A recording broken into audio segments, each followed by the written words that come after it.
చెన్నూరులోని BC కాలనీకి చెందిన ఆయుర్వేద వైద్యులు నారే నారాయణకు మహాసిద్ధి మూలిక వైద్య కమిటీ సభ్యులు సన్మాన కార్యక్రమం నిర్వహించారు.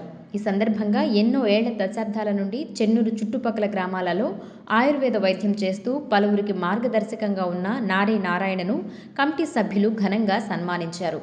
అనంతరం ప్రముఖ ఆయుర్వేద వైద్యులు శాంధన్ మాట్లాడుతూ విద్యార్థులకు ఆయుర్వేద విశిష్టత గురించి తెలియజేసేందుకు 8వ తరగతి నుండి ఆయా పాఠ్య పుస్తకాలలో చేర్చాలని ప్రభుత్వాన్ని డిమాండ్ చేస్తున్నామన్నారు.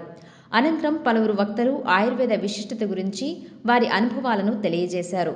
ఈ కార్యక్రమంలో ఆయుర్వేద వైద్యులు సువర్ణకుమారి, పెంచలయ్య, బాబు తంటన్, శంకర్, ఆదినారాయణ, కుమారస్వామి, హరినారాయణ, మహేంద్రబాబు, ఉదయ్ కుమార్ తదితరులు పాల్గొన్నారు. మహాసిద్ధ మూలిక వైద్య పాఠశాల వీళ్ళు తలపెట్టినటువంటి బాపట్లలో చేసినటువంటి బాబన్ టన్నన్ గారికి చేయడం జరిగింది. ఆ తర్వాత ఇక్కడ మన నారాయణ గారు ఈ చెన్నూరు గడ్డ మీద ఒక వైద్యుడు పుట్టి ఉన్నాడు. కాలంలో మన ఆయుర్వేదాన్ని అంతా తీసుకొని వెళ్ళిపోయారు. అప్పుడు అది ఎక్కడికి వెళ్ళింది?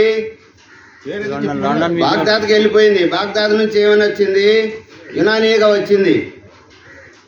అమెరికా దేశాలు, ఈ దేశాలన్నీ తీసుకెళ్ళి ఈ ఆయుర్వేదాన్ని 100 రూపాయల మెడిసిన్ని 10,000, 20,000 అమ్మారు. నాకు తెలిసి కలబంద జ్యూసు ఎంత ఉండిందో తెలుసా? 25,000 పెట్టాడు ఒక లీటరు.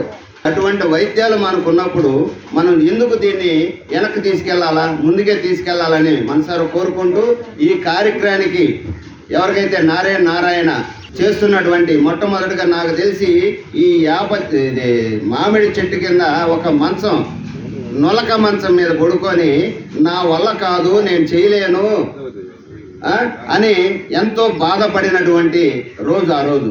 ఇప్పుడు నా అంతటోళ్ళు లేడు అని